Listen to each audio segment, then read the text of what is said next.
Welcome back everyone to my Let's Play of the Final Fantasy Legend 3 for the Nintendo Game Boy. Last episode we traveled back into the past, but we didn't do any exploration in the past. We did do a money glitch though, that caused our money to overflow, so we were able to power up Weggie into a mighty mouse.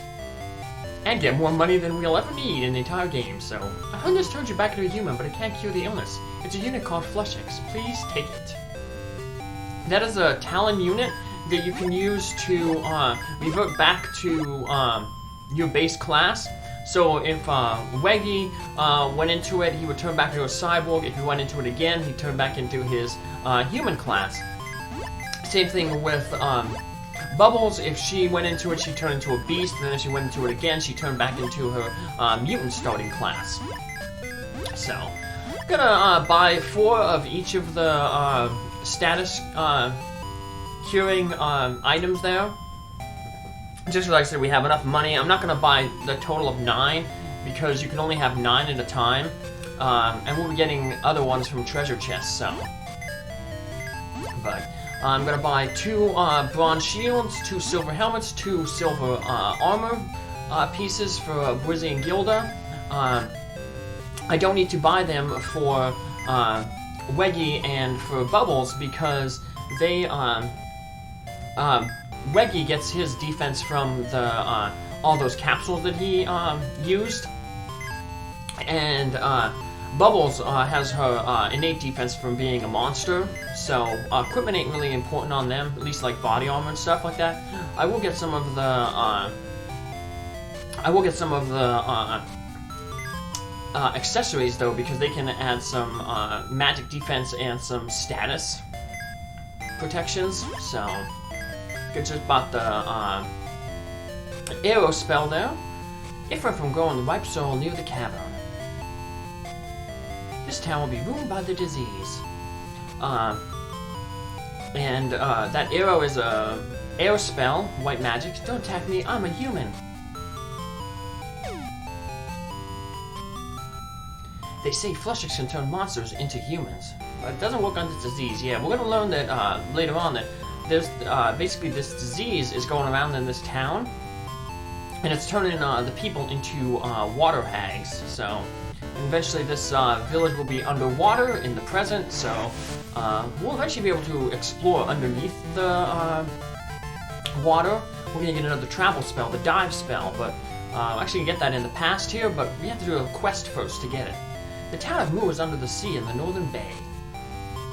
So yeah, they're already printing out that there are towns underwater already. That we can, like I said, if we had the dive spell, be able to visit them, so we can learn more about the fate of that first village that we were in lay there when we go back to the present.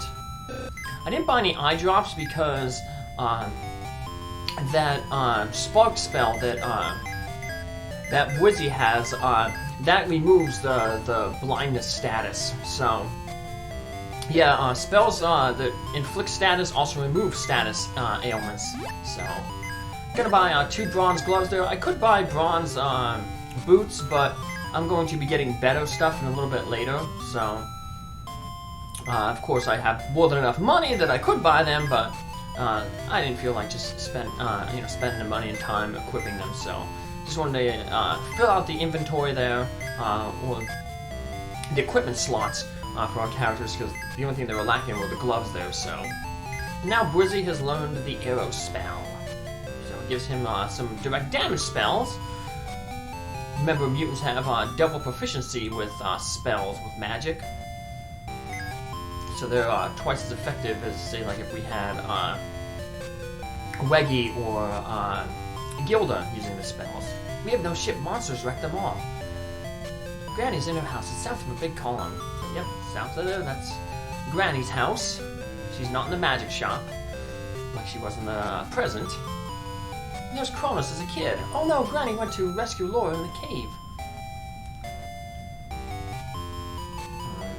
This kid's gonna tell us about Saul. Saul will beat up all the monsters once he wakes up, and we'll learn more about Saul as the game progresses.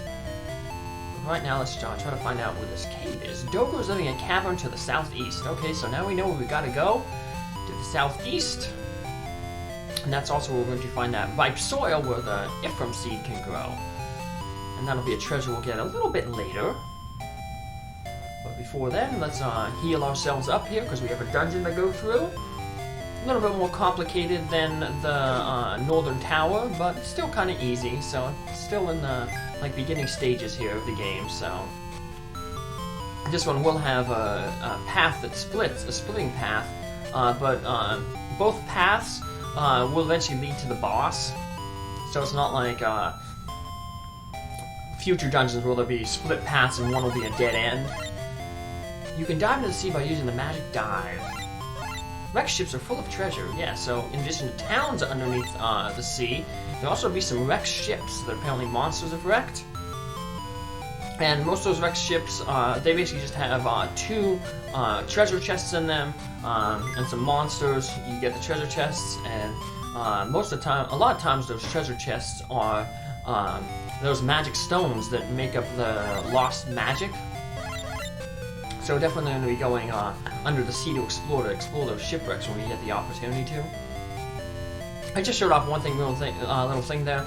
If you jump when you're in like a doorway or there's something above you, like a bridge, you hit your head and you say ouch. So it's a neat little thing there. So alrighty. There's an enemy in the air that I wanted to meet, so I'm gonna cast the float spell. Speaking of floating things, there's that island that kind of just flew above us. It's actually the same sprite as in Final Fantasy III, the floating constant sprite. And this sprite that we're using to float around in, it's the same as the one in the water world in Final Fantasy Legend 1. We used it to that island and moved around. The ground's different here. And that's that ripe soil that we were told that the Ephraim can grow in, but we gotta find an Ephraim seed first. Maybe in this cavern? No, but one thing we will find in this cavern is Granny. We were told that this is the cavern that she went to rescue Laura. We don't know who Laura is, but we'll learn eventually. If you pay close attention to the south there, we're going to see Granny right there. There she is. So she didn't get too far into the cave, which is good because there's a lot of monsters in this cave. A lot of new monsters. Like these Jareth, Toths, and Air Maidens. So Jareth is the type of mouse that Weggie is right now. If Weggie would have turned into a robot between levels 5 and 6, rather than be turned into a Jareth, he would have turned into the Air Maiden there on the right. So the next time we're going to install robot parts on Weggie will be between levels 13 and 14. At that point, if he installs Earth or Water robot parts, he'll become a Spec Rat, which is the strongest mouse type robot. So he'll gain a few more extra hit points and a few more abilities. So there's some robot Jareth parts, but like I said, we don't need them because I think right now we're between levels 9 and 10 we turn into a matey robot, but yeah, we don't want that, so let's just hop over Granny. We got some more new enemies here. Some robot familiars over there, and then we got some beasts with familiars and the witch there. I said there's a robot Cosmos, not familiars. Familiars are the guys on the left. As you can see, Weggie pretty much one-shots everything. Doing like 5 times as much damage to pretty much everybody else. So, yeah, he can carry the party for a long, long time. And he pretty much goes before everybody else because he has that 99 max agility. So, you can just see how powerful robots can be. Normally, you wouldn't be this powerful though this early in the game because you're limited in your amount of money. But with that money glitch, yeah, Weggie's just a super mighty mouse. So, like I said, the speedrun uses that glitch and turns both Weggie and Bwizzy into the super mice, and they can carry the party through the entire game.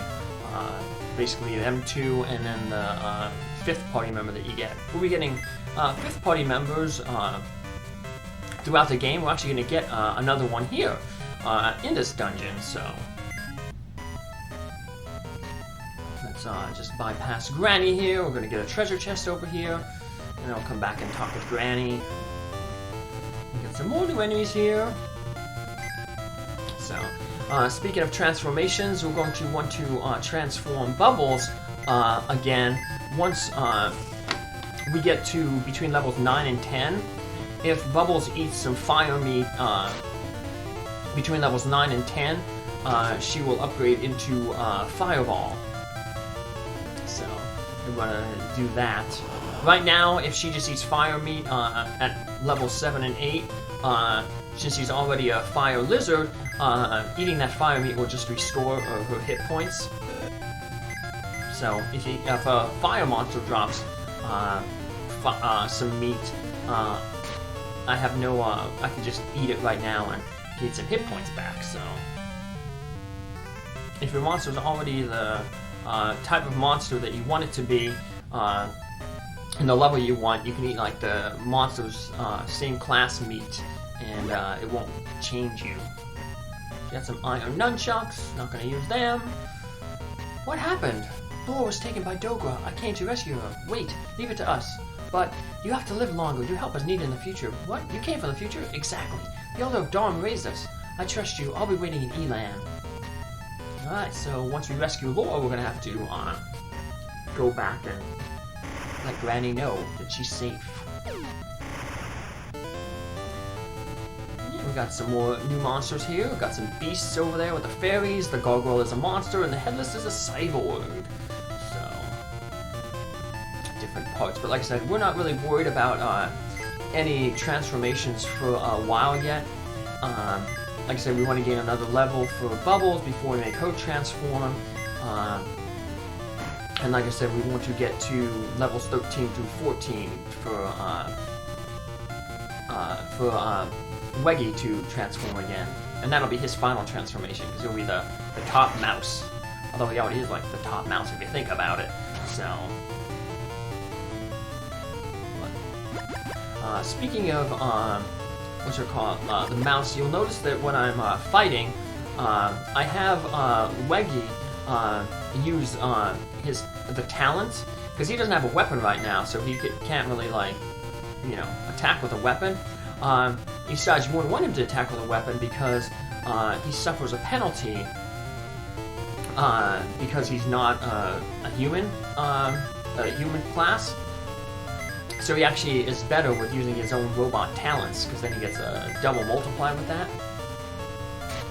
And luckily Weggie just regained consciousness there. We didn't want him to be confused.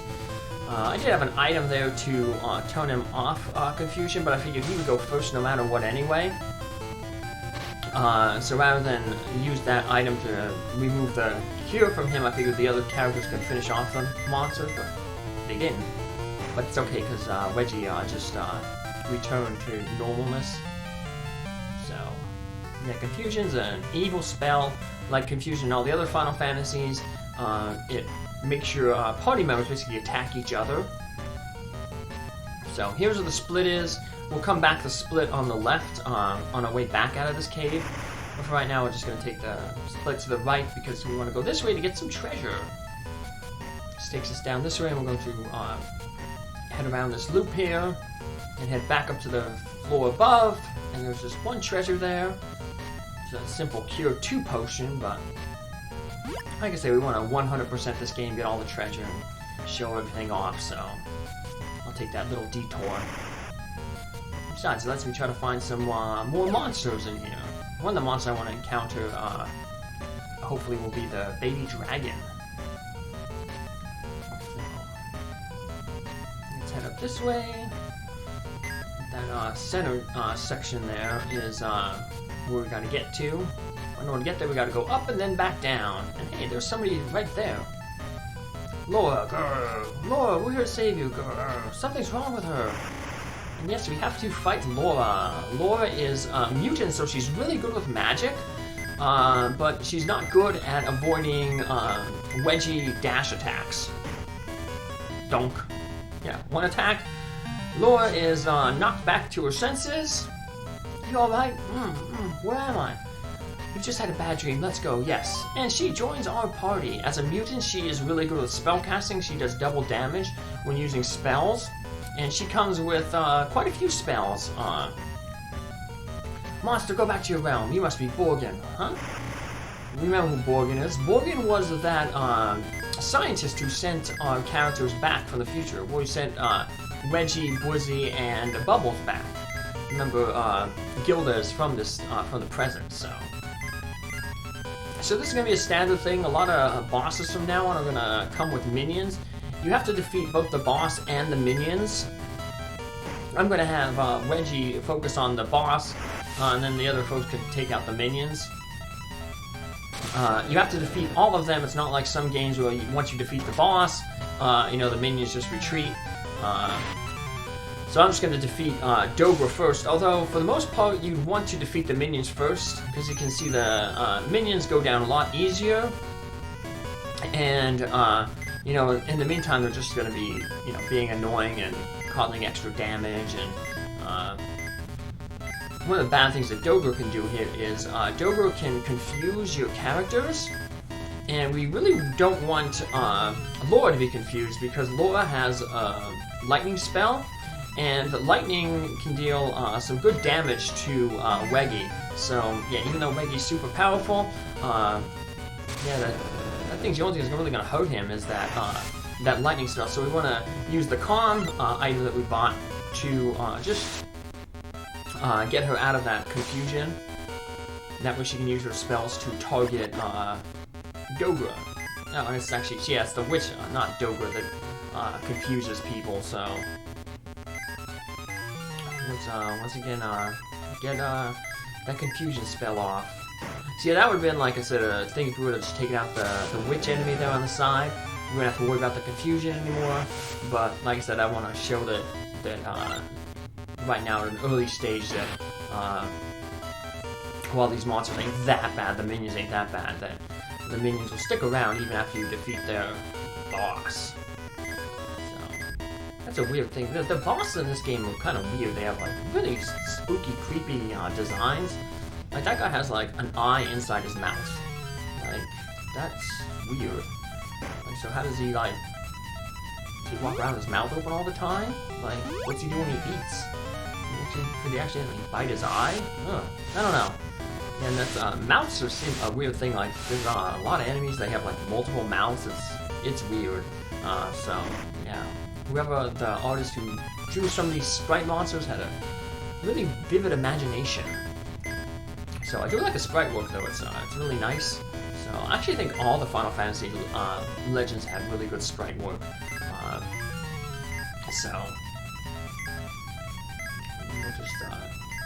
But even though we were admiring the sprite work, we still have to take out these enemies. We can't admire them forever. And their Dogra fell. If you needed some curing, the best thing to do would be use Bwizzy to cure, because cure basically restores 30% of a character's max health. It doesn't matter how powerful you are with magic. It's always going to use that base percentage. So, you'd rather have Weggie, Bwizzy doing the curing rather than Laura. She also has a curing spell, because Laura deals more damage, has a higher magic stat. So she'll be doing more damage with her lip. So, here's where the split came. If we would have took the left path, we would have came out the stairway up to the north here, so we'll just return that way. Take this so we get to see all the different paths. Unfortunately, we didn't see that dragon monster, so I'll have to maybe farm that in the next episode. But yeah, here's where the split was. Remember, we took the path to the right. If we would have took the left, we would have went there, but like I said, that would have had to go out of the way to get that treasure. So, and here we're almost back at the beginning of the cave. Just this is where we'll probably have to farm that dragon. Then we'll do that in the next episode. So we also want to try to farm that air monster that we missed out on. So, but we'll do that farming, and then we'll head back to Eland to let Granny know that we rescued Laura. Take care. See you in the next episode. Have a good day. Thanks for following along. Bye.